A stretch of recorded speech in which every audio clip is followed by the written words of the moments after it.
దేవునికి స్తోత్రం. హల్లెలూయా. వాకింగ్ కొరకు ప్రార్థన చేసుకుందామండి. మన మధ్యలో ఉన్న సేవకురాలు శాంతి పాస్టమ్ గారు ప్రార్థన చేస్తారు. ఏకీబిద్దాం. స్తోత్రం స్తోత్రం స్తోత్రం స్తోత్రం. పరిశుద్ధుడా, ప్రేమ గల తండ్రి, నీకు వందనాలు స్తోత్రాలు ప్రభా. నాయనా దేవా, ఇదిగో ఇప్పుడు దాకా మీరు తోడై ఉండి పాటల్లో ఆరాధనలో మీరు తోడై ఉండి నడిపించిన విధానికే నీకు స్తోత్రాలు చెల్లిస్తున్నాం. వాక్య పరిచర్యలోకి నీ దాసుడు వెళుతుండగా నా తండ్రి, నీ కొలతలేని ఆత్మతో నింపి ప్రభా నాయనా, నీ సేవకుల్లో ఉండి వస్తున్న ప్రజలందరితో మీరు మాట్లాడండి. ఎవరు ఏ అవసరాలతో, ఏ సమస్యలతో, ఏ బాధలతో వచ్చి ఉన్నారో ప్రతి ఒక్కరితో మీరే మాట్లాడి మహిమ పొందుకోమని దేవా నీ చేతులకి సమర్పించుకుంటూ యేసు పరిశుద్ధ నామములో అడిగి వేడుకుంటున్నాము తండ్రి. ఆమేన్. మన ప్రార్థన ఆలకించిన దేవుడు మన పక్షమై ఉండి అదిగో ఆయన శ్రేష్టమైన జీవం కలిగిన మాటలు మనకు తెలియపరుస్తున్న దేవునికి స్తోత్రములు చెల్లిద్దాం. స్తోత్రములు స్తోత్రములు స్తోత్రములు స్తోత్రములు స్తోత్రములు స్తోత్రములు స్తోత్రములు దేవునికి స్తోత్రం. హల్లెలూయా హల్లెలూయా. నా ప్రభువును సర్వజగత్ రక్షకుడైన యేసయ్యకి కృతజ్ఞతలు, స్తుతులు, స్తోత్రాలు. మీ అందరికీ నా హృదయపూర్వకమైన వందనాలండి. God bless you. దేవుడు మిమ్మల్ని దీవించి ఆశీర్వదించునుగాక. ఆమేన్. పరిశుద్ధ గ్రంథంలో నుండి ఒక శ్రేష్టమైన వాక్యాన్ని ఈ పూట మనం ధ్యానం చేద్దాము. న్యాయాధిపతుల గ్రంథము 6వ అధ్యాయము. న్యాయాధిపతుల గ్రంథము 6వ అధ్యాయము. న్యాయాధిపతుల గ్రంథము 6వ అధ్యాయము, పేజీ నెంబర్ 203, 12వ వచనాన్ని మనం ఈ పూట ధ్యానం చేద్దామండి. న్యాయాధిపతులు 6వ అధ్యాయం 12వ వచనం, పేజీ నెంబర్ 203. యెహోవా దూత అతనికి కనపడి, పరాక్రమము గల బలాఢ్యుడా, యెహోవా నీకు తోడై ఉన్నాడని అతనితో అనగా, గిద్యోను చిత్తమున ఏలినవాడా, యెహోవా మాకు తోడై ఉండిన ఎడల ఇదంతయు మాకేలా సంభవించెను? యెహోవా ఐగుప్తులో నుండి మమ్మల్ని రప్పించినని చెప్పుచు మా పితరులు మాకు వివరించిన ఆయన అద్భుత కార్యములన్నీ ఏమాయను? యెహోవా మమ్మను విడిచిపెట్టి మిద్యానీయుల చేతికి మమ్మను అప్పగించినని అతనితో చెప్పాను. ఓకే అండి, థ్యాంక్ యూ. చాలండి. గమనించండి దేవుని సంగమా, ఇక్కడ గిద్యోను గురించి లేఖనం సెలవిస్తూ ఉంది. ఈ గిద్యోను అనే వ్యక్తి ఒక తిరగలి చాటున దాక్కొని ఉన్నాడు. ఆ టైంలో దేవుని దూత ప్రత్యక్షమయ్యి గిద్యోనుతో మాట్లాడుతూ ఉంది. పరాక్రమం కలిగిన బలాఢ్యుడా, ఏమని పిలుస్తూ ఉందండి? పరాక్రమము కలిగిన బలాఢ్యుడా, యెహోవా నీకు తోడై ఉన్నాడు. ఆమేన్. చెప్పండి, మీ తోటి వారితో చెప్పండి, యెహోవా మీకు తోడై ఉండునుగాక. చెప్పండి చెప్పండి, నోరు తెరిచి చెప్పండి, నవ్వుతూ చెప్పాలి. చెప్పేటప్పుడు వాళ్ళ మోకాలు చూడండి, ఎడ చదువుతున్నారు కొంచెం. దేవుని దూత ఏమని మాట్లాడుతుంది గిద్యోనుతో? పరాక్రమం కలిగిన బలాఢ్యుడా,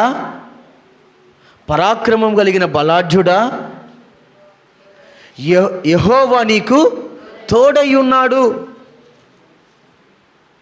నీకు తోడై ఉన్నాడు అని దేవుని లేఖనం సెలవిస్తూ ఉంది.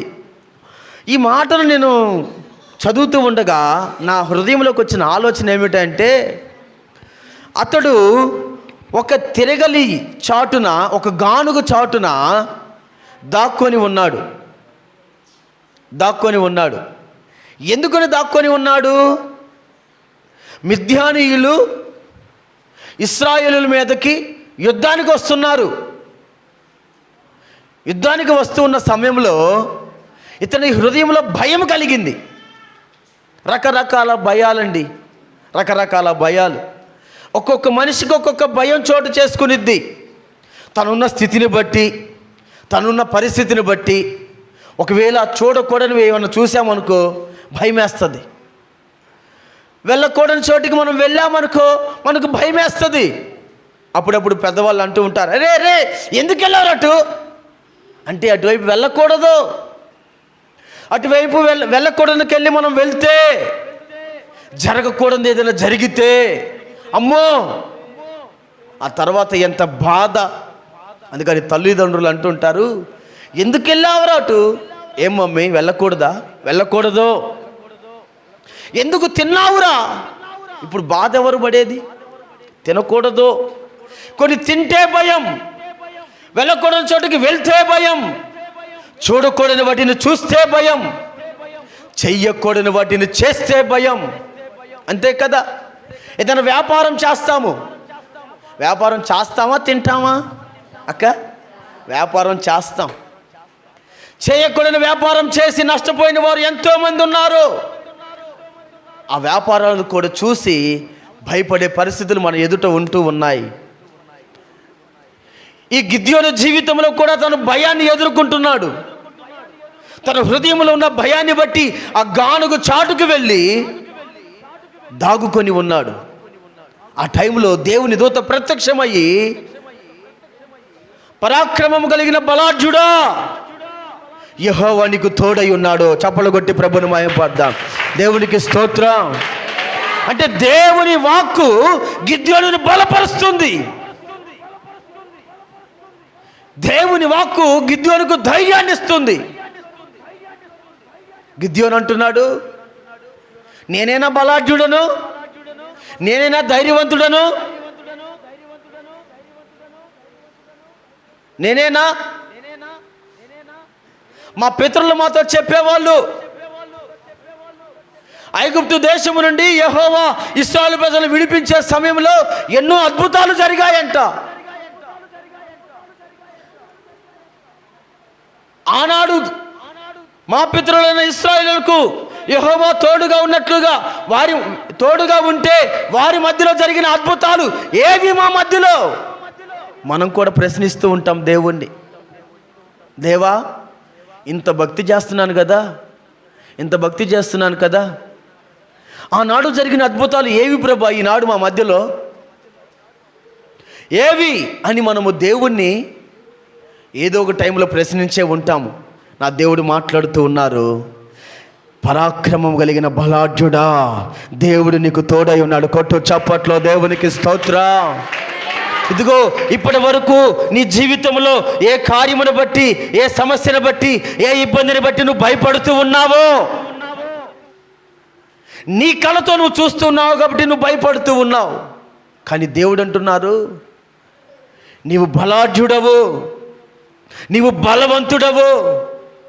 ఇదిగో నీ ద్వారా నేను అద్భుతాలు చేయబోతున్నాను, నీ ద్వారా నేను ఆశ్చర్య కార్యములు చేయబోతున్నాను.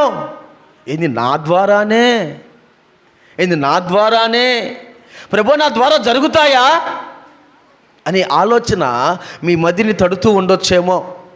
నిజమే, ఈ నూతన సంవత్సరములో మీ ద్వారా నా దేవుడు బలమైన కార్యములు జరిగించునుగాక. ఇదిగో మిమ్మల్ని నిలబెట్టిన దేవుడు తన ఘనమైన కార్యములను జరిగించునుగాక. ఆమేన్, ఆమేన్ అని అన్నవారి జీవితంలో నిశ్చయముగా జరుగునుగాక. ఆమేన్. ధైర్యం తెచ్చుకో. ఈ నూతన సంవత్సరములో, ఈ మొదటి మాసములో దేవుడు నీకు ఇస్తున్న మాట, ఆయన నీతో చేస్తున్న వాగ్దానము, పరాక్రమం కలిగిన బలాఢ్యుడా, యెహోవా నీకు తోడై ఉన్నాడు. ధైర్యం తెచ్చుకోవాలి. మన జీవితంలో నుండి మనం ఎప్పుడు బలహీనం అవుతామని తెలుసా? మన ఎదుట ఉన్న పరిస్థితిని చూసినప్పుడు మనం బలహీనం అవుతాం. అవునా కదా? అమ్మో ఇంత బరువు నేను ఒక్కనే మొయ్యాలా, ఎంతవరకు ఎత్తుకోవాలా, అసలు ఏమీ లేదు, ఆ భారం భుజం మీదకి ఎత్తుకోక మునిపే ఇంత భారాన్ని నేను ఒక్కనే మొయ్యాలా, అమ్మో ఇదంతా నేను ఒక్కనే తినాలా అంటూ ఉంటారా? ఇదిగో ఇదంతా నేను ఒక్కనే చెయ్యాలా? నీవు కాదు, నీకు తోడై ఉన్న దేవుడు నీ ద్వారా చేయించబోతున్నాడు. కొట్టు చప్పట్లో. నీవు కాదు, నీకు తోడై ఉన్న దేవుడు నిన్ను నిలబెట్టుకొని జరగాల్సిన వాటిని జరిగించబోతున్నాడు. ఆమేన్, ఆమేన్. నా ప్రియులారా, సంగమా, ధైర్యం తెచ్చుకో, బలం తెచ్చుకో. పరాక్రమం కలిగిన బలాఢ్యుడా, నేను నీకు తోడై ఉన్నాను. పరాక్రమం కలిగిన బలాఢ్యుడా, నేను నీకు తోడై ఉన్నాను. మన వల్ల కాదండి, మనం ఏం చేయలేం. మనకి బలమున్నా బలగమున్నా మన వల్ల కానివి చాలా ఉన్నాయి ఈ లోకంలో. ఏమంటారు ఆ మాటకి మీరు? వాస్తవమా కాదా? కానీ యేసుక్రీస్తు ప్రభుల వారు ఒక్కసారి దర్శిస్తే చాలు. యేసుక్రీస్తు ప్రభుల వారు ఒక్కసారి నిన్ను బలపరిస్తే చాలు. యేసుక్రీస్తు ప్రభుల వారు ఒక్కసారి ఇదిగో నీ పక్షమై ఉన్నాడు అని ప్రజలు చూస్తే చాలు. యేసు నామమున ఆగిపోయిన కార్యములన్నీ మరలా ప్రారంభించబోతూ ఉన్నాయి. కొట్టో చప్పట్లో. ఆగిపోయిన ప్రతి కార్యము మరలా యేసు నామమున ప్రారంభించబడును గాక. నేను ఇక్కడే కూర్చొని ప్రార్థన చేస్తూ ఉన్నా. ఎంతోమంది జీవితాలు సాక్ష్యాలు విన్నానండి. నేను ఎంతోమంది సాక్ష్యాలు విన్నాను. ఒక్కొక్క సాక్ష్యాన్ని దేవుడు జ్ఞాపకం చేస్తూ ఉన్నారు. ఒకప్పుడు ఎందుకు పనికిరాని అన్న వ్యక్తి, ఒకప్పుడు ఎందుకు పనికిరాని వాడు హేళనగా చులకనగా తీసివేయబడిన అనేకులు గొప్ప గొప్ప దైవజనులు, ఇప్పుడు గొప్ప దైవజనులు. అప్పుడైతే ఎందుకు పనికిరారు? సరి అయిన మాట తీరు లేదు, సరి అయిన భాష లేదు, సరి అయిన ఆ నడవిక లేదు, నడవడి లేదు. ఒకప్పుడు మనుషులందరూ ధృవీకరించబడిన వారే. దైవజనులు హోసనా మినిస్ట్రీస్ అబ్రాహ్మ్ అన్న చెప్తూ ఉంటారు సాక్ష్యం. తెలుగు కూడా సరిగా రాదంట. ఇప్పుడు తెలుగులో ప్రసంగాలు, తెలుగులో చక్కని పాటలు. దేవునికి స్తోత్రం. హృదయాలను బలపరిచే మాటలు. అలాగనే దైవజనులు యేసన్న గారు ఒకప్పుడు రక్తం కక్కుకుంటూ ఆగొంది తిరిగిన వ్యక్తి ఇప్పుడు ప్రపంచానికి ఆశీర్వాదకరముగా మార్చబడిన దైవజనుడు. దేవునికి స్తోత్రం. హల్లెలూయా. నిజమే, గిద్యోను జీవితం కూడా అలాంటిదే. గిద్యోను అంటాడు, చూడండి అక్కడ ఒక మాట,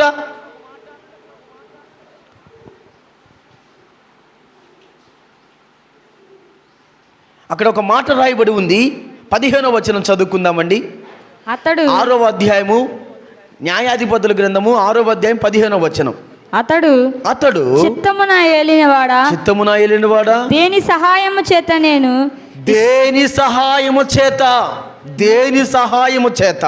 నేను ఇశ్రాయేలును రక్షింపగలను. నా కుటుంబము మనష్షే గోత్రములో ఎన్నిక లేనిదే. నా పితరుల కుటుంబము నేను కనిష్ఠున్నై ఉన్నానని ఆయనతో చెప్పాను. అందుకు యెహోవా, అయిననేమి నేను నీకు తోడై ఉందును గనుక ఒక మనుషుని హతము చేసినట్లు మిద్యానీయులను హతము చేయదు అని సెలవిచ్చాను. ఆమేన్, ఆమేన్. చూడండి, మిద్యానీయుల సంఖ్య ఎంతదో తెలుసా? ఇసుక కంటే ఎక్కువ సైన్యం అంట. అర్థమవుతుందా? ఇసుక రేణువుల వలె కనపడుతున్నారంట మిద్యానీయుల సైన్యము. ఇశ్రాయేలీయులేమో చిన్న కొద్ది మందిగానే ఉన్నారు. దేవుడు అంటున్నారు, ఇసుక రేణువుల వలె కనపడే ఆ పెద్ద సైన్యమును నీ ద్వారా నేను ఓడించబోతున్నాను. కొట్టు చప్పట్లో స్తోత్రం. నీ ద్వారా నేను జరిగించబోతున్నాను అని దేవుడు మాట్లాడుతూ ఉంటే గిద్యోను అంటాడు, ఎలా జరిగిద్దా? ఎలా జరిగిద్ది? నేనేమో ఎన్నిక లేని గోత్రం. ఎవరంట? ఎన్నిక లేని గోత్రం అంట. ఆ గోత్రానికి అసలు ఎన్నికే లేదంట. ఎన్నిక లేని గోత్రం నేను.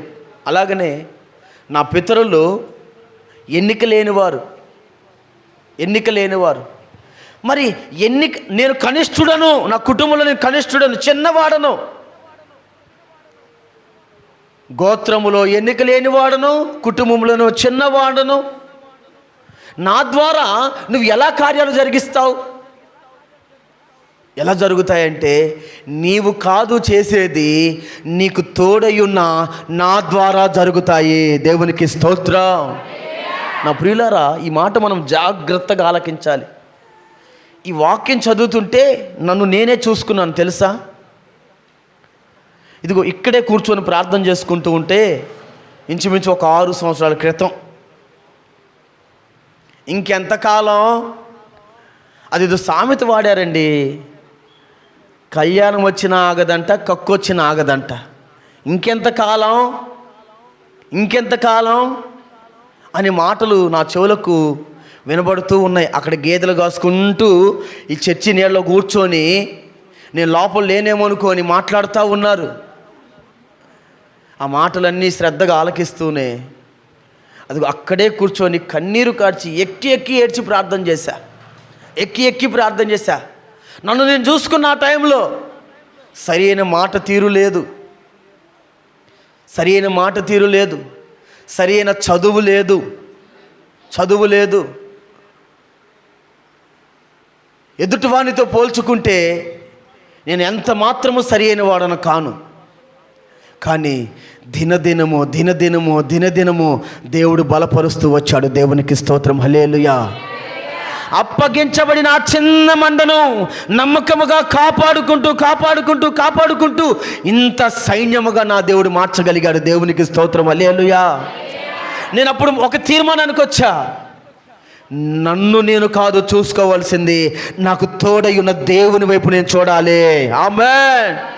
నీవు కూడా నీ బలహీనత వైపు కాదు నువ్వు చూడాల్సిందే, నీ అనారోగ్యం వైపు కాదు నువ్వు చూడాల్సిందే, ఇదిగో నీ స్థితి వైపు కాదు నువ్వు చూడాల్సిందే, నీవు కలిగి ఉన్నా, నీకు తోడై ఉన్నా నీ దేవుని వైపు చూడాలి నువ్వు. అప్పుడు జరిగిద్ది అద్భుతం, అప్పుడు జరిగిద్ది ఆశ్చర్య కార్యము. ప్రభువా, నా ద్వారానేనా? నీకు తోడై ఉన్నా నా ద్వారా నీ జీవితంలో కార్యం జరగబోతుంది. ఆమేన్. మనందరికీ తోడై ఉన్న మన దేవుని బట్టి దేవుడు మన జీవితంలో అద్భుతాలు చేయబోతున్నాడు. మన ఎదుటివారు బలవంతులే కావచ్చు, మన ఎదుటివారు జ్ఞానవంతులే కావచ్చు, మన ఎదుట ఉన్నవారు గొప్పవారే కావచ్చు, ఎవరైనా మన ఎదుటైక నిలవలేకపోతూ ఉన్నారు. ఆమేన్. చూడండి, యెహోషువతో కూడా దేవుడు ఇదే మాట మాట్లాడతారు. చూడండి, యెహోషువ గ్రంథము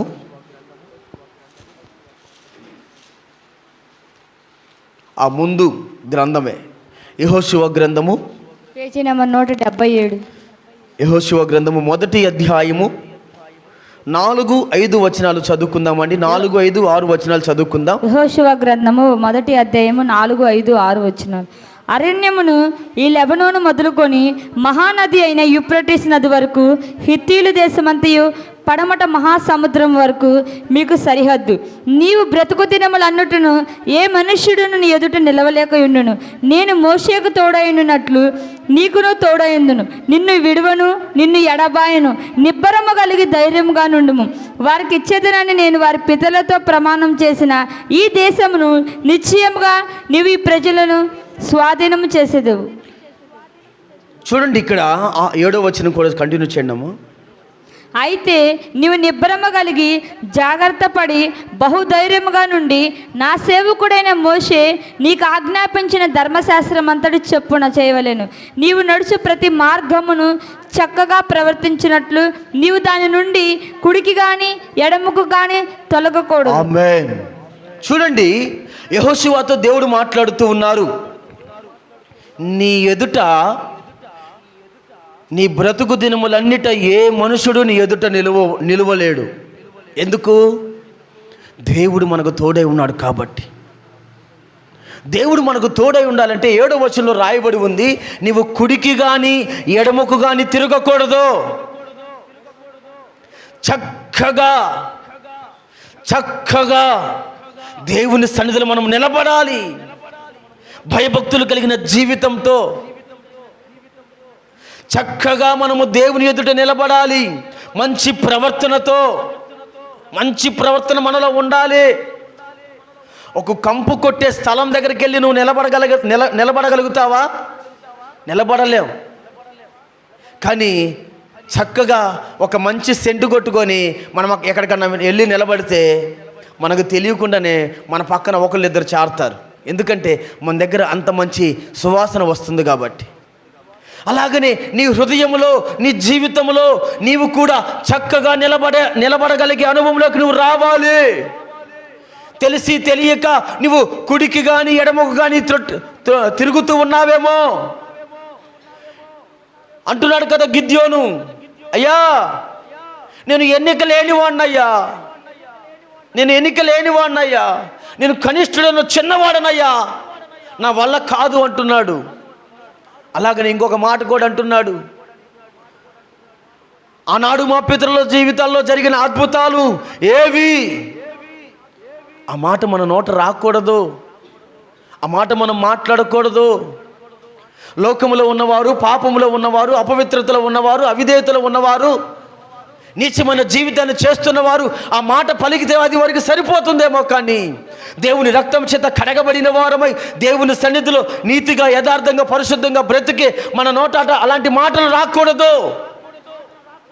అలా మనము మాట్లాడకూడదు. ఒకవేళ ఇప్పటి వరకు ఆ మాటలకి మనం చోటిచ్చినట్లయితే ఇక నుంచైనా కానీ మనం దేవుని సన్నిధిలో చక్కగా నిలబడుతూ ఉండగా దేవుడు మనకు తోడయుండునుగాక, దేవుడు మనకు తోడయుండునుగాక. ఆయన మనకు తోడై ఉంటే ఏ మనుషుడు మనకు విరోధముగా పనిచేయడు. ఒకవేళ పనిచేస్తూ ఉన్న వాటిని కూడా యేసు నామములో దేవుడు అణిచిపెట్టునుగాక. ఆమేన్. నా ప్రియులారా, నీకు వ్యతిరేకంగా పనిచేసేవి ఏమో తెలుసా? నీకు తెలియకుండా నీలో ఉన్న బలహీనత నీకు వ్యతిరేకంగా పనిచేస్తుంది. నీవు కలిగి ఉన్న అప్పు కూడా అది నీది కాదు, అది నీకు వ్యతిరేకంగా పనిచేస్తుంది. నీకు వ్యతిరేకంగా ఇంకా ఏ మనుషుడు పనిచేసినా అతని పైన నీకు జయము కలగాలి అంటే దేవుడు నీకు తోడుగా ఉంటేనే మాత్రమే నువ్వు జయాన్ని పొందగలుగుతావు. దేవుడు నీకు తోడుగా ఉండాలి అంటే నీవు కుడికి కానీ ఎడమకు కానీ నీవు త్రిప్పబడకూడదు. కష్టమైన, నష్టమైన, దుఃఖమైన, వేదనైన, బాధైన, నిందైన, అవమానమైన, ప్రతికూలతైన, చావైన, మరణమైన ఏదైనా నువ్వు దేవుని వైపే చూస్తూ ఉండాలి. దేవుణ్ణే కనిపెట్టుకొని బ్రతుకుతూ ఉండాలి. నమ్మకమైన వానికి దేవుని మెండుగా కలుగునని దేవుని లేఖలను సెలవిచ్చిన రీతిగా నీవు దేవుని సన్నిధిలో నమ్మకముగా ఉండాలి. కుడి ఎడమ తట్టు నువ్వు తిరగకూడదు. అలా కుడి ఎడమ తట్టు మనం తిరిగినంత కాలము మనము దేవునికి అవిధేయులముగానే ఉంటాము. దేవుడు నిన్ను ఎక్కడైతే నాటాడో, దేవుడు నిన్ను ఎక్కడైతే బలపరుస్తున్నాడో, దేవుడు నిన్ను ఎక్కడైతే వాక్యం చేత పోషిస్తూ ఉన్నాడో అక్కడ నువ్వు నమ్మకముగా నిలబడాలి. నమ్మకమైన వానికి మెండైన దేవుళ్ళు కలుగుతాయి. ఆమేన్. అలా నువ్వు బ్రతకగలిగితే, అలా నువ్వు జీవించగలిగితే నిశ్చయముగా ఇక నుండి నువ్వు అద్భుత కార్యములు నీ కన్నులతోనూ చూచెదవుగాక. ఇదిగో ఇక నుండి నువ్వు నిశ్చయముగా ఆశ్చర్య కార్యములు నీ ద్వారా దేవుడు జరిగించునుగాక. ఆమేన్, ఆమేన్. ఇదిగో దేవుడు నాకు తోడై ఉన్నాడు అని నువ్వు ధైర్యం తెచ్చుకోవాలి. అందుకని గిద్యోనుతో మాట్లాడుతున్నాడు, పరాక్రమం కలిగిన బలాఢ్యుడా, పరాక్రమం కలిగిన బలాఢ్యుడా. ఇప్పటి వరకు ఏ ఏ విషయంలో బలహీనముగా ఉన్నావో, నీ బలహీనముగా ఉన్నావో నీ బలహీనతల వైపు కాదు నువ్వు చూడాల్సింది, దేవుని బలం వైపు మనం చూడాలి. మనం బలహీనులమే, కానీ బలవంతుడైన దేవుడు మనకు తోడై ఉన్నాడు. బలవంతుడైన దేవుడు నిన్ను ఏమని పిలుస్తున్నాడో తెలుసా? పరాక్రమం కలిగిన బలాఢ్యుడా నిన్ను పిలుస్తున్నాడు. ఇప్పటి వరకు నీ జీవితంలో అంటూ ఉన్నావేమో, నా వల్ల కాదు అని. ఇక నుండి నీ ద్వారా నా దేవుడు ఆశ్చర్య కార్యములు జరిగించునుగాక. నా ద్వారా అవ్వదు, నేను చేయలేను, నేను మోయలేను అని అనుకుంటున్నావేమో, కానీ ఇదిగో ధైర్యం తెచ్చుకో, నా దేవుడు నిన్ను నిలబెట్టి తన కార్యమును జరిగించునుగాక. ఆమేన్, ఆమేన్. ఇంకొక మాట కూడా మనం చదువుకుందామండి. దేవుడు మనకు తోడై ఉండడాన్ని బట్టి ఆగిపోయిన కార్యాలన్నీ ప్రారంభించబడుతున్నాయి. అయితే నువ్వు ధైర్యం తెచ్చుకోవాలి. ఇంకొక మాట చదువుకుందాం చూడండి. అపోస్తల కార్యములు 3వ అధ్యాయము. అపోస్తల కార్యములు 3వ అధ్యాయము, పేజీ నెంబర్ 105. వచనం, మొదటి వచనం నుండి కొన్ని వచనాలు మనం ఇప్పుడు ధ్యానం చేద్దామండి. అపోస్తల కార్యాలయం 3వ అధ్యాయం మొదటి వచనం, పేజీ నెంబర్ 105, కొత్త నిబంధన. పగలు 3 గంటలకు ప్రార్థనా కాలమున పేతురును యోహానును దేవాలయమునకి ఎక్కి వెళ్ళుచుండగా పుట్టినది మొదలుకొని కుంటివాడిని ఒక మనుష్యుడు మోసుకొని పోవబడుచుండెను. వాడు దేవాలయంలోనికి వెళ్ళి వారిని భిక్షమడుగుటకు కొందరు ప్రతి దినము వారిని శృంగారమను దేవాలయపు ద్వారమునద్ద ఉంచుచూ వచ్చిరి. పేతురును యోహానును దేవాలయంలో ప్రవేశింపబోనప్పుడు వాడు చూచి భిక్షమడగా పేతురును యోహానును వారిని తేరి చూచి మా తట్టు చూడమనిరి. వాడు వారి వద్ద ఏమైనా దొరుకునని కనిపెట్టి, ఈ మాట అండర్లైన్ చేయండి అమ్మా. ఈ మాట మనం అండర్లైన్ చేయాలి. వాడు వారి వద్ద ఏమైనా దొరుకునని చూడండి కనిపెట్టచ్చు వారి యందు లక్ష్యం ఉంచాను. ఓకే అండి, థ్యాంక్ యూ అమ్మా, థ్యాంక్ యూ. చూడండి ఇక్కడ 5వ వచనం ఒక మాట రాయబడి ఉంది. ఏమని రాయబడి ఉందంటే, వాడు వారి యొద్ద ఏమైనా దొరుకునేమోనని. ఏందంటక్క అమ్మా? వారి దగ్గర ఏదైనా దొరుకునేమో అని వారి యందు లక్ష్యముంచెను. నీవు దేవుని యందు లక్ష్యం ఉంచాలి. లక్ష్యము అనగా మన భాషలో చెప్పాలంటే శ్రద్ధ ఉంచాలి. అర్థమవుతుందక్క అమ్మ? అర్థమవుతుందా? శ్రద్ధ ఉంచాలి. ఇంకొక మాటను మీకు తెలియపరచాలనుకున్నా. ఏమిటాయంటే గురి ఉంచాలి. లక్ష్యం మీద మనకి గురి ఉండాలి. అవునా? శ్రద్ధ ఉంచాలి, గురి ఉంచాలి. ఇంకొక మాట ఏంటంటే ఆసక్తి కూడా ఉండాలండి. దీనిని ఆసక్తి. ఏమన్నా ఇస్తారేమో, ఏమన్నా చేస్తారేమో. ఎక్కడ ఈ ఆసక్తి ఉండాలంట? ఎక్కడ మనం దేని మీద లక్ష్యం ఉంచాలంట? ఇక్కడ రాయబడి ఉన్న మాట, వారి యొద్ద ఏమైనా దొరుకునేమోనని. నువ్వు దేవుని మీద, దేవుని మాటలు యందు నువ్వు శ్రద్ధ నిలపాలి, ఆసక్తి ఉంచాలి.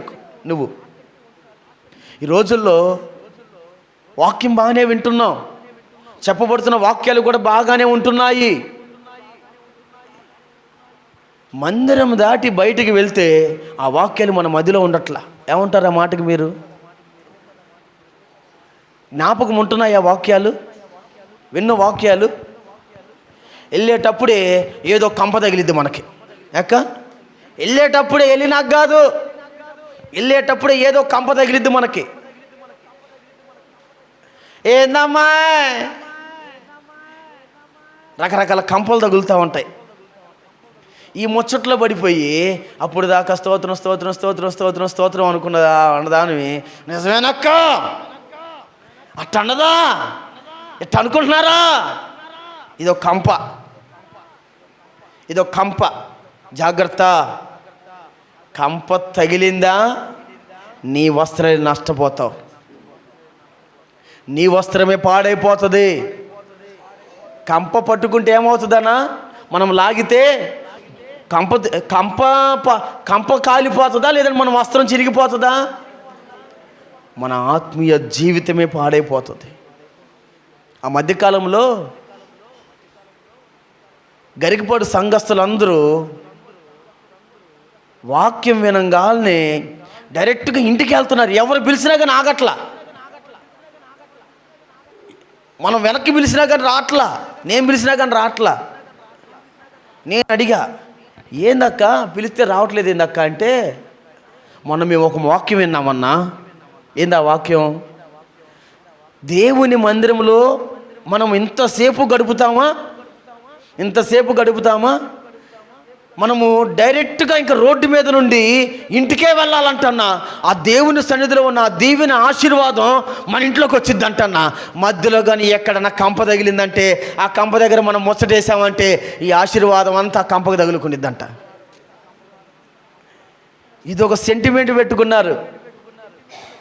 నేను అనుకున్నాను వినటానికి బాగానే ఉంది, జరిగితే ఇంకా బాగుండని ఆశపడ్డాను. నేను బాగుందా లేదా? నిజమే, మధ్యలో ఏదైనా వేరొక ముచ్చటి మనకి వినపడిందంటే విన్న వాక్యం వీటి నుంచి వెళ్ళిపోతుంది. ఈ రోజుల్లో చాలామంది వాక్యానుసరమైన ప్రార్థనలు లేవు. పాడిందే పాట పాచి పొలదాన అన్నట్టు దీర్ఘ ప్రార్థనలు చేస్తారు, కానీ వాక్యానుసరమైన ప్రార్థనలు లేవు. ఫీల్ అయ్యారా? కొంచెం బాధగుందా? దేవుని వాక్యమే మనల్ని సరిచేయగలిగింది. దేవునికి స్తోత్రం. ఈ లోకంలో మనం మేలు కోరేది ఏదైనా ఉంది అంటే అది దేవుని వాక్యం మాత్రమే. మనుషులు ఎట్ట తగలడ్డారో తెలుసా? కొంచెం అడ్జస్ట్ అవ్వండి ఈ మాటకి. వాళ్ళు ఎట్టబోతే మనకి ఎందుకాయ అన్నట్టుగా ఉన్నారు. అక్క నిజమా కదా? చెప్పట్లేదు అక్క. మనకెందుకులే, మందిరానికి వచ్చేటప్పుడు కూడా మనమే వెళ్దాం, మనమే చేద్దాం. నిజంగా నాకు ఎందుకు మనసులోనండి ఇందాక ఆరాధనలకు ప్రారంభంలో నాకు మనసుకు వచ్చింది, ఎవరైతే ప్రయాసపడి ఒక వ్యక్తిని తీసుకొని వస్తారో వారికి నా దేవుడు గొప్ప ప్రతిఫలాన్ని దయచేయునుగాక. చెప్తే గట్టిగా చెప్పండి, లేకపోతే మౌనంగా ఉండండి అంతే. ఆమేన్. నూతన ఆత్మల కొరకు కొత్త వ్యక్తులు, వేరే గంపలో ఉన్న చేపలు మనకొద్దు. లోకంలో చాలా ఉన్నాయి, సముద్రంలో లోకంలో చాలా ఉన్నాయి. వాటన్నిటిని పట్టుకొని వాటిని ఎలా పట్టుకోవాలో ఆ పట్టుకోవడానికి దేవుడు మనకి జ్ఞానమును, బుద్ధిని, వివేకమును దయచేయునుగాక. సొలొమోనుకి ఇచ్చినంత జ్ఞానాన్ని మన సంఘ బిడ్డలకి, సేవకులకి దేవుడు దయచేయునుగాక. ఆమేన్. ఈ రోజుల్లో క్రైస్తవులు భయపడతా ఉన్నారు. దేనికో తెలుసా? విన్న వాక్యాన్ని ఎవరికైనా చెప్పాలంటే భయం. నిజమా కాదా? పాస్టర్ గారు ఏమో నువ్వు అలా ఉంటే మారుతావు, నువ్వు ఎలా ఉంటే మారుతావు అని పాస్టర్ గారు చెబుతాడా? అదే మాటలు మనం వాళ్ళకి చెప్పాలంటే ముందు మనకు వర్తించాలిగా ఆ మాటలు. మనం మారాలి కదా. కుడికి కానీ ఎడమకు కానీ నువ్వు తిరగొద్దు అని బైబిల్ చెప్తుంది. మనం చక్కగా నిలబడాలి కదా. లక్ష్యం ఉంచమని చెప్తూ ఉంది. దేవుని వాక్యమందు శ్రద్ధ, భక్తి మనకు ఉండాలి కదా. వింటామా ఇంత వాక్యం? ఇంత వాక్యం వింటామా? వాక్యానుసరమైన అనుభవాలు కనపడవు మన జీవితాలలో. వాక్యానుసరమైన జీవితాలు కనపడవు మనకి. ఉన్నంతసేపే వాక్యం, అడుగు బయట పెడితే కాకిలాగా క్యావ్ క్యావ్ క్యావ్ క్యావ్ క్యావ్, ఇదే గోల. జాగ్రత్త సంగమా. ఇలా మనం ఎంత కాలము బ్రతికినా మనకు ప్రయోజనమే ఉండదు. కానీ మన జీవితాన్ని మార్చుకొని, మన బ్రతుకును మార్చుకొని, ఇదిగో దేవుని సన్నిధిలో మనము చక్కగా నిలబడగలిగితే, అనగా దేవుని వాక్యము ఎడల మనము ఆసక్తి కలిగి ఉండగలిగినట్లయితే ఆ వాక్యము తన కార్యమును జరిగించునుగాక. ఆమేన్. నీలో కార్యాన్ని జరిగించేదో తెలుసా? వాక్యమే. వాక్యమందు లక్ష్యం ఉంచాలి. ఆ భిక్షగాని గురించి రాయబడి ఉంది. ప్రతి దినమంట ఆ మాట రాయబడి ఉంది. చూడండి ఆ మాట 2వ వచనంలో, వాడు దేవాలయములకు వెళ్ళు వారిని భిక్షమడుగుటకు కొందరు ప్రతి దినము వారిని శృంగారమును దేవాలయపు ద్వారమునద్ద ఉంచి, ప్రతి దినము ఎన్నో దినాల నుంచి అక్కడే కూర్చున్నాడు. ఎందుకు? భిక్షం అడగడానికి. భిక్షం అడగడానికి అక్కడే కూర్చున్నాడు. వస్తున్నారు. ఇప్పుడంటే రూపాయి, 2 రూపాయలు, 10 రూపాయలు వచ్చాయి. అంతకంటే ఎక్కువ వెళ్ళే ముష్టోళ్ళకి వేస్తారా మీరు? అంతకంటే ఎక్కువ వేస్తారక్క? అంతకంటే ఎక్కువ. ఇంకో కథ చదువుతా వినండి. ఒకప్పుడు ఎల్లమ్మడి తిరిగేవాళ్ళు భిక్షగాళ్ళు. అమ్మా ఏదన్నా పెట్టమ్మా అని. ఇప్పుడు కాలం మారిపోయిందండి. మనోళ్ళే తీసుకెళ్ళి వాళ్ళు కూర్చున్న చోటకి వెళ్ళి ఇచ్చేస్తున్నారు. నిజమా కదక్క? ఒకప్పుడు ఇల్లమ్మడి తిరిగి అడుక్కునే వాళ్ళు భిక్షగాళ్ళు. ఇప్పుడు మారిపోయింది, ట్రెండ్ మారింది. మనోళ్ళే వాళ్ళు ఎక్కడున్నారా, ఏ రైల్వే స్టేషన్ దగ్గర ఉన్నారా, ఏ బస్ స్టాండ్ దగ్గర ఉన్నారా, ఏ వీధిలో తిరుగుతున్నారా అని మనోళ్ళే. ఎందుకంటే భిక్షగాళ్ళకి ఏదైనా సహాయం చేస్తే పాపం పోయిద్దని. అంటే వీళ్ళు మంచిగా బ్రతికితే కాదంట పాపం కడగబడేది, వీళ్ళు బ్రతుకు మార్చుకుంటే కాదంట, వీరి జీవితం సరి చేసుకుంటే కాదంట, ఏదో దిక్కు లేని వాళ్ళకో లేదంటే భిక్షగాళ్ళకు సహాయం చేస్తేనంట. ఎంత అమాయకంగా ఉందో చూడండి లోకము. ఇలా బ్రతుకుతున్నామేమో, జాగ్రత్త సంగమా, మార్చుకుందాం. మన బ్రతుకు మారకుండా ఎక్కడికో వెళ్ళి మునిగొచ్చినంత మాత్రాన మన జీవితాలు మారవు, మనం అభివృద్ధి చెందము. ఇక్కడున్న నీవే ఉన్న చోటే నిలబడి నీలో ఒక మార్పును కనపరచు. నీ మాట తీరు మారాలి, నీ ప్రవర్తన మారాలి, నీ క్రియలు మారాలి. మారుతున్నాయా? ఎంతో కాలం నుండి మారకుండా నువ్వు ఎంత కాలం బ్రతికినా ఎక్కడ వేసిన గొంగలి అక్కడే అన్నట్లుగా మన బ్రతుకులు మారిపోతూ ఉంటాయి. జాగ్రత్త. కానీ మనలో ఒక మార్పు రావాలి. మార్పు లేకుండా, మనము మారకుండా ఎవరో మారాలి అని అనుకోవడం అది అవివేకం, అజ్ఞానము కాదా? అజ్ఞానము కాదా? ప్రతి దినము ఆ భిక్షగాడు అక్కడే కూర్చుంటున్నాడు. కానీ దేవుని సేవకుల యందు ఎప్పుడైతే లక్ష్యం ఉంచాడో, దేవుని సేవకుల దగ్గర ఏదైనా దొరుకుతుందేమో అని ఎప్పుడైతే లక్ష్యం ఉంచాడో, అప్పుడు దైవజనుడు అంటున్నాడు, రే బాబు, నానా, నీవు ఆశించినట్లుగా మా దగ్గర వెండి బంగారములు లేవు, కానీ మేము కలిగి ఉన్న దానిని, మేమేం కలిగి ఉన్నాం? మేము కలిగి ఉన్న దేవుని వాక్యాన్ని మేము మీకు అందిస్తూ ఉండగా, ఆమేన్. చూడండి, ఇక్కడ మేము కలిగి ఉన్నదాన్ని మీకు ఇస్తాము అని దైవజనులు ఎప్పుడైతే తన తల మీద చేతులు పెట్టి ప్రార్థన చేస్తారో, అక్కడ రాయబడి ఉంది 8వ వచనంలో, వాడు దిగ్గున లేచి నడిచెను. కొట్టు చప్పట్లో, హల్లెలూయా. వాడు దిగ్గున లేచి నడిచెను. ఎన్నో సంవత్సరాలు అదే దేవాలయం దగ్గర కూర్చొని అడుక్కుంటా ఉన్నాడు, భిక్షమెత్తుకుంటూ ఉన్నాడు. కానీ దైవజనుని ఎప్పుడైతే ఆశ్రయించాడో, దైవజనుని ఎడల ఎప్పుడైతే శ్రద్ధ నిలిపాడో, ఆసక్తి కనపరిచాడో, ఎప్పుడైతే దేవుని సన్నిధిలో వెతకడం ప్రారంభించాడో, వెంటనే ఒక పెను మార్పు కలిగింది. ఏమిటా మార్పు అంటే, అప్పుడు దాకా సచ్చుబడిపోయిన తన కాళ్ళల్లో జీవము, శక్తి నొసగబడింది. దేవునికి స్తోత్రం. అదిగో అప్పుడు దాకా బలహీనముగా ఉన్న తన కాళ్ళు శక్తి చేత నింపబడ్డాయి. నీలో ఉందా ఆ శక్తి? నీలో ఉందా ఆ శ్రద్ధ? నువ్వు దేని మీద లక్ష్యం ఉంచుతున్నావు? లోకం మీద, పాపం మీద, అపవిత్రత మీద, అవిధేయత మీద లక్ష్యం ఉంచావేమో.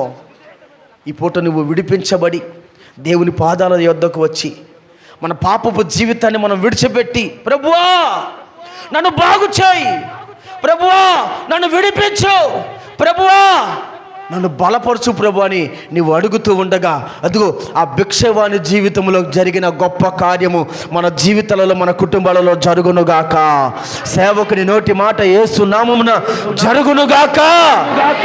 ఆమేన్, ఆమేన్, ఆమేన్. నా ప్రియులారా, సంగమా, మొదటి మాట, దేవుడు నీకు తోడై ఉన్నాడు. ధైర్యం తెచ్చుకో, భయపడొద్దు. దేనికి నువ్వు భయపడవద్దు, ఎవరికి నువ్వు భయపడవద్దు. ధైర్యం తెచ్చుకొని ప్రార్థనతో నీ జీవితాన్ని ప్రారంభించు.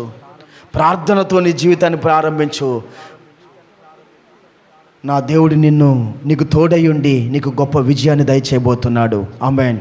రెండవ మాట, నీవు లక్ష్యం ఉంచాలి. దేవుని వాక్యం ఎడల, మందిరం ఎడల, సేవకుని ఎడల నువ్వు లక్ష్యం ఉంచాలి. ఏదైనా దొరుకుతుందేమో ఆశ నీకు ఉండాలి. ఏదైనా దొరుకుతుందేమో, ఏదైనా దేవుడు ఇస్తాడేమో, ఏదైనా దేవుడు చేస్తాడేమో అని ఆశ ఉండాలి. మనుషుల దగ్గరికి వెళ్ళి చేతులు చాపడం కాదు, మనుషుల దగ్గరికి వెళ్ళి బ్రతిములాడడం కాదు, మనుషుల దగ్గరికి వెళ్ళి వాళ్ళ వైపే కనిపెట్టుకొని ఉండడం కాదు. యేసు దగ్గరకు వచ్చి ఆయన సన్నిధిలో, వాక్యం దగ్గర కనిపెట్టుకొని లక్ష్యం ఉంచగలిగినట్లయితే నిశ్చయముగా వాడి కాళ్ళు నడిచెను. అదిగో వాడు దిగ్గున లేచి నడుచుచు గంతులు వేయుచు దేవునిని స్తుతించెను. ఆమేన్. అట్టి కృప నీకు, నీ కుటుంబానికి కలుగునుగాక. ఆమేన్. ఇంకొక మాటను మీకు జ్ఞాపకం చేస్తాను.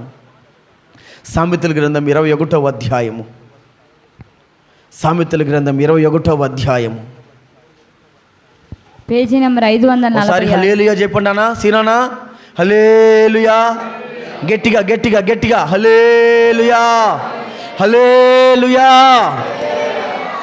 సామెతల గ్రంథం 21వ అధ్యాయం 21వ వచనం.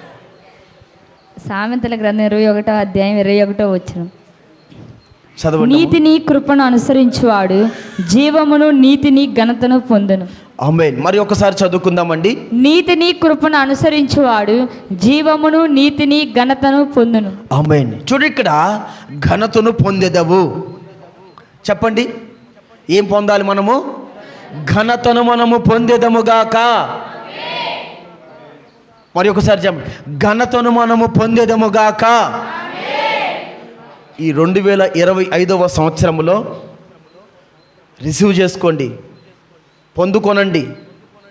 ఈ 2025వ సంవత్సరంలో ఈ జనవరి నెలలో నీవు నీ కుటుంబము ఘనత పొందునుగాక. చెప్పండి ఆమేన్. విశ్వాసముతో ఆమేన్ ఆమేన్. మీ పక్కన వాళ్ళతో కూడా చెప్పండి, నీవు ఘనత నొందెదవుగాక. వారి చేతులు చేయి వేసి నవ్వుతూ చెప్పండి, నీవు ఘనత నొందెదవుగాక. నవ్వుతూ చెప్పండి, సంతోషంగా. మీరు ఘనత నొందెదరుగాక.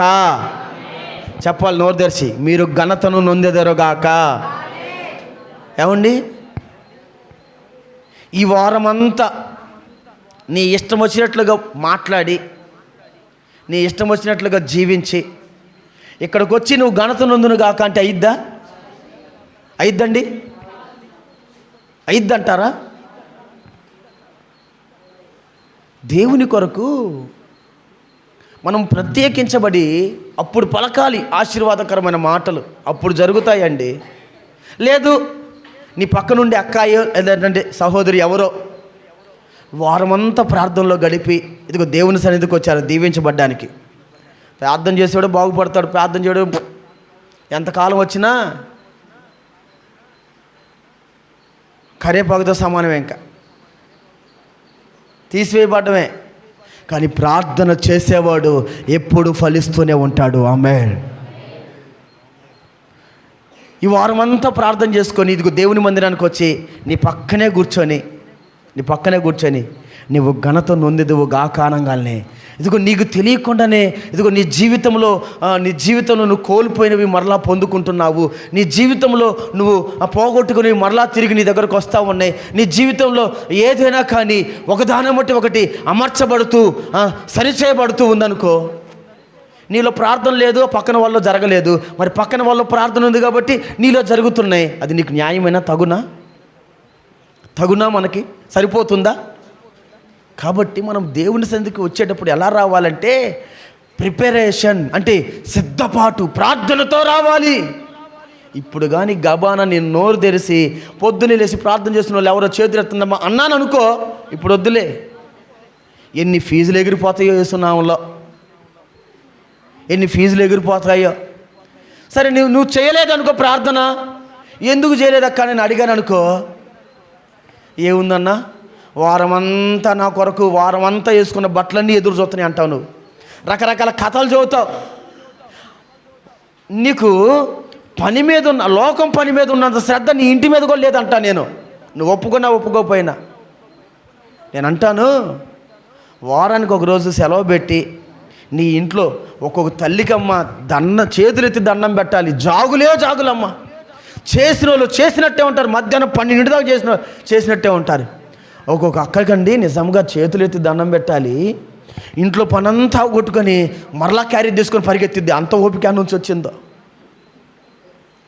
మరి మీరు ఏ బ్యాచ్కి సంబంధించిన ఎవరో వ్యక్తులు ఎంతమంది నన్ను తలుసుకుంటున్నారు మనసులో? యేసు రక్తమే జయం. నన్ను తలుసుకున్న ప్రతి ఒక్కరికి దీవెన కలుగునుగాక, మేలు కలుగునుగాక, తలుసుకొని వాళ్ళకు కూడా కృప కలుగునుగాక. ఆమేన్. నా ప్రియులారా, సంగమా, ఎంతకాలం మార్పు లేకుండా బ్రతికేది? ఎంతకాలము మార్పు లేకుండా బ్రతికేది? ఒక్కొక్క ఇంటికి ప్రార్థన చేయడానికి వెళ్తామా? తల నొప్పి వచ్చిద్దండి. ఎప్పుడు బయటపడతామో ఎప్పుడు వదిలిపెడతారనిపించింది. ఒక్కొక్క ఇంటికి వెళ్తామా, అసలు గంటలు గంటలు కూర్చోబుద్ధి అయితే. ఎలా ఉంది నీ ఇల్లు? ఎలా ఉన్నావు? నువ్వు సిద్ధపడుతున్నావా? సిద్ధపాటు లేని అనుభవాల్లో ఉన్నావా? నేనంటే అడ్జస్ట్ అవుతా పాస్టర్ గారిని, ఇక్కడ తప్ప నేను ఎక్కడ చెప్పను అనుకో, అందరి ముందు తప్ప నేను ఎక్కడ చెప్పను అనుకో. ఒకవేళ మీ బంధువులే వచ్చారనుకో, వాళ్ళ పరిస్థితి ఏంది? ఆ రాత్రి నువ్వేమో పండుకో అంటావు, వాడేమో ముక్కు బిగించుకొని పట్టుకుంటా. సాయంత్రం తెల్లారేసరికి స్తోత్రం ఆమెను హల్లెలూయా. నీ మీదకి వచ్చింది ఎందుకు వచ్చిన గోల? సిద్ధపడు. అందుకని శుభ్రం చేసుకో. నీ ఇంటినే కాదు, నీ హృదయాన్ని కూడా నువ్వు సిద్ధపరచుకోవాలి, శుభ్రం చేసుకోవాలి. అప్పుడు నీకు ఘనత.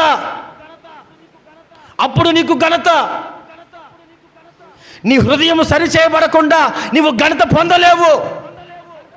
నీ ఇల్లు శుభ్రం చేయకుండా నీవు ఘనత పొందలేవు. ఏదో సామెత ఉంది లోకంలో, వాళ్ళు ఎలాంటి వాళ్ళని మనం తెలుసుకోవాలంటేనంట, ఆ ఇంటిని చూసి ఆ ఇల్లాల అంతేనా చెప్పండి మీరు అమ్మా. ఆ ఇంటిని చూస్తే ఇల్లాలు మంచిదో చెడదో చెప్పొచ్చు అంట. మరి ఎంతవరకు అది వాస్తవం నాకు పెద్ద తెలియదు, కానీ ఎలా ఉంది మన ఆత్మీయ జీవితం? నిజంగానండి, మనము దేవుని కృప వలనే ఆ ఘనతను మనం పొందుకోవాలి. ఆమేన్. దేవుని కృప వలనే నీకు ఘనత కలుగునుగాక. దేవుని కృప తప్ప మనకి ఘనతనిచ్చేది ఏది లేదు ఈ లోకంలో. వచ్చిన మాట చెప్పునా, నేను కొరపాడు సేవకు రాకమునుపు ఒక 2.5 సంవత్సరాలు గరిగపల్లిలో సేవ చేశా. పని చేసుకుంటూనే సేవ చేశా. ఆ 2.5 సంవత్సరాల్లో మా పాస్టమ్ గారు ఒక్క పాట పాడలే. మా పాడావా? లేదు. పాట పాడలా. కానీ ఎప్పుడైతే దేవుడు పరిపూర్ణముగా ఈ కొర్రపాడు మమ్మల్ని తీసుకొని వచ్చారో ఏందో తెలియదండి, దేవుడు చక్కని స్వరం ఇచ్చాడు, చక్కగా పాట పాడడానికి కృపనిచ్చాడు. దేవునికి స్తోత్రం. మనకన్నా పాటల పుస్తకాలు కావాలి, పాస్టర్ గారికి పాటల పుస్తకాలు అవసరమే లేదు. సత్యం ఒకటి చెప్పనా, యోహానన్న ఒకరోజు ఫోన్ చేసి, శాంతి ఆ పాట ఒకసారి పాడు అని అన్నాడు. అమ్మ అన్నాడా లేదా? అన్నాడు. మాకు తెలుసు. అంటే దేవుడు అంతగా కృపనిచ్చాడు. దేవునికి స్తోత్రం. నీ జీవితంలో నువ్వు దేవుని కృప కొరకు పరితపించాలండి. ఈ కృప ఎవరి దగ్గరకు వచ్చిందో తెలుసా? ఆదికాండంలో 6వ అధ్యాయంలో రాయబడి ఉంటుంది. అమ్మ 5వ వచనం అనుకుంటా, చూడు నాన్న. 6వ అధ్యాయము ఆదికాండము. నోవాహు యెహోవా దృష్టి యందు కృప పొందినవాడాయను. చూడండి ఇక్కడ 8వ వచనం, 6వ అధ్యాయం 8వ వచనం ఆదికాండములో. అయితే నోవాహు యెహోవా దృష్టికి కృప పొందినవాడాయను. అసలు ఈ కృప ఎలా వచ్చిందంటావు నోవాహు గారికి? ఒక మాట చెప్పునా, లోకమంతా విచ్చలవిడి జీవితాన్ని చేస్తుంది. ఇష్టానుసరమైన బ్రతుకు, మంచి లేదు చెడు లేదు,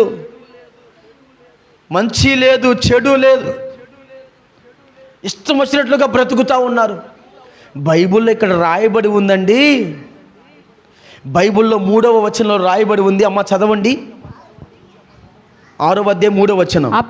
అప్పుడు యెహోవా నా ఆత్మ నరులతో ఎల్లప్పుడూ వాదించదు. వారు తమ అక్రమం విషయంలో నరమాతురులై ఉన్నారు.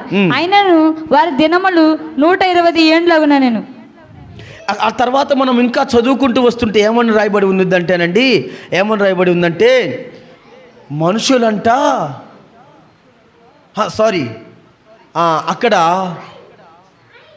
పాపము బాగా విస్తరించబడినట్లుగా రాయబడి ఉంది. పాపము బహుగా విస్తరించబడిందంట. పాపం ఉన్న చోట దేవుని కృప ఉండదు. ఈ విషయం గుర్తుంచుకో. పాపము ఎక్కువగా విస్తరించు చోట దేవుని కృప ఉండదు. పాపులను రక్షించుటకు దేవుడు వచ్చాడు, కానీ ఆ పాపం విస్తరించడం వలన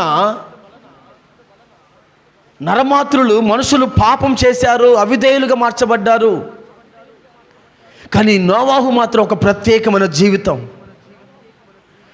దేవుని కొరకు నోటిని కాచుకున్నాడు. నువ్వేం కాచుకుంటున్నావు? నోటిని కాచుకోగలుగుతున్నావా? మనసును కాచుకోగలిగాడు.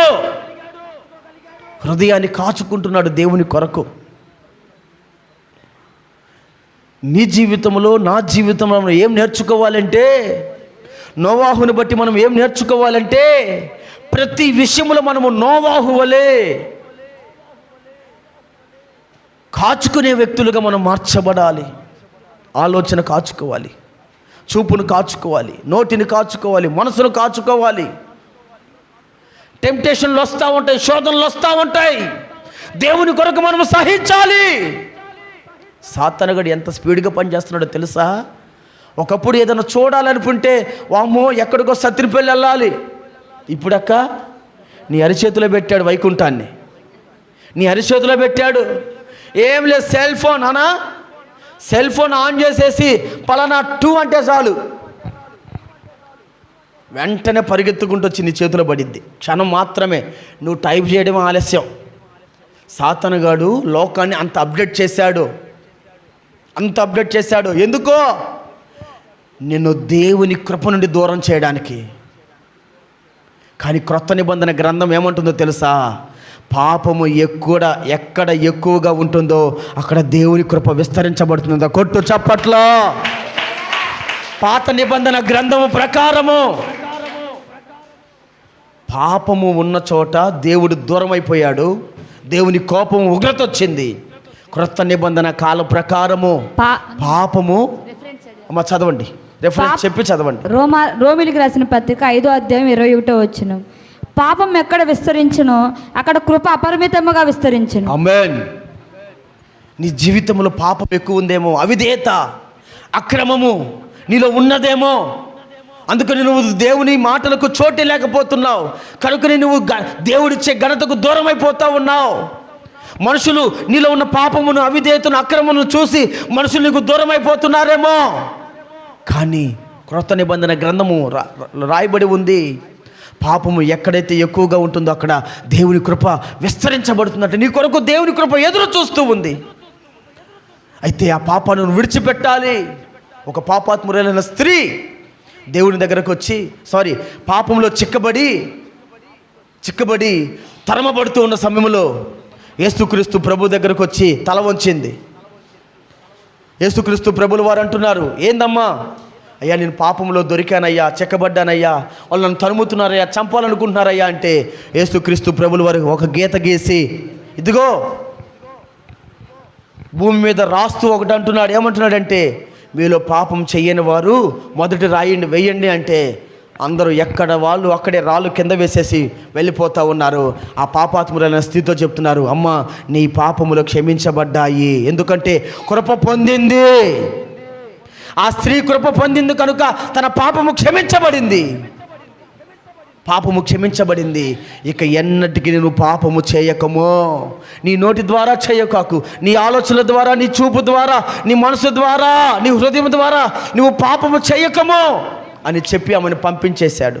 నా ప్రియులారా, మన జీవితంలో ఒక మార్పును మనం కనపరచాలి. పాపమే శాపంగా మారుతుంది. మొన్న మధ్య చెప్పాను కదా, చేసిన పాపమే పదే ఎవరైతే చేస్తారో వారు శాపగ్రస్తులు అవుతారు. దేవుడు మాట్లాడుతున్నారు, దేవుని లేఖనం సెలవిస్తూ ఉంది. ఇకనైనా మార్చుకో దేవుని బిడ్డ, సంగమా మార్చుకో. నా దేవుని కృప నీకు విస్తారముగా కలుగునుగాక. ఇదిగో దేవుని కృప పొందిన నీవు బహుగా ఘనత నొందుదువుగాక. నీకు చదువు లేదేమో, నీకు జ్ఞానము లేదేమో, నీకు యోగ్యత లేదేమో, నువ్వు ఎందుకు పనికిరాని వ్యక్తివని మనుషులందరూ నిన్ను దూషిస్తున్నారేమో. ఏమీ లేకపోయినా ఆస్తిపాస్తులు, అందచందాలు, ధనధాన్యాలు, వెండి బంగారములు, ఏమీ లేకపోయినా నా దేవుని కృప నిన్ను ఘనపరచునుగాక. నీవు కృప పొంది తిరిగి వెళ్ళేదవుగాక.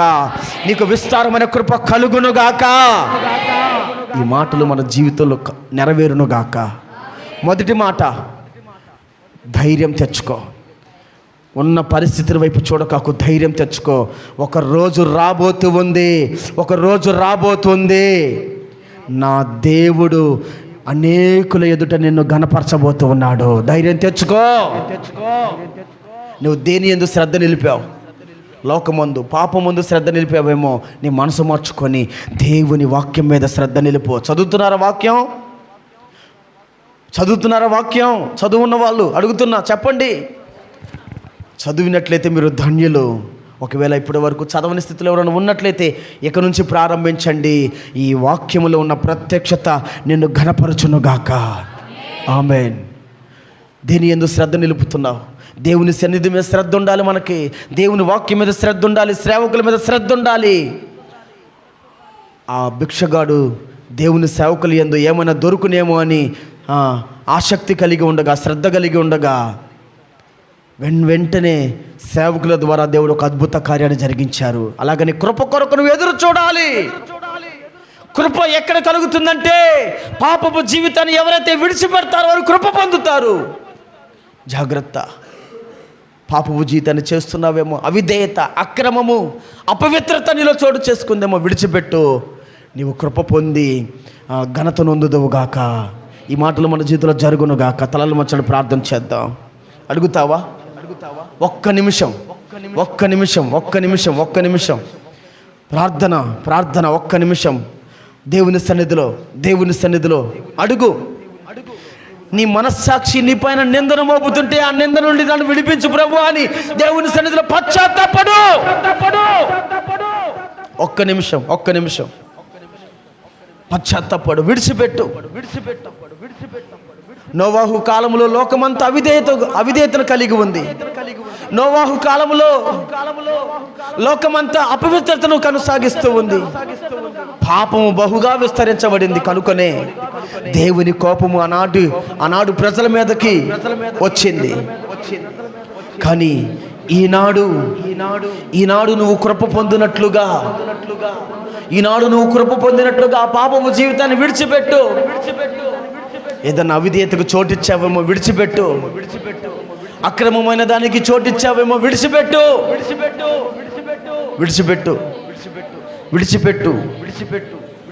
అడుగు దేవా, నీ మాటలు నన్ను సరిచేశాయి ప్రభా.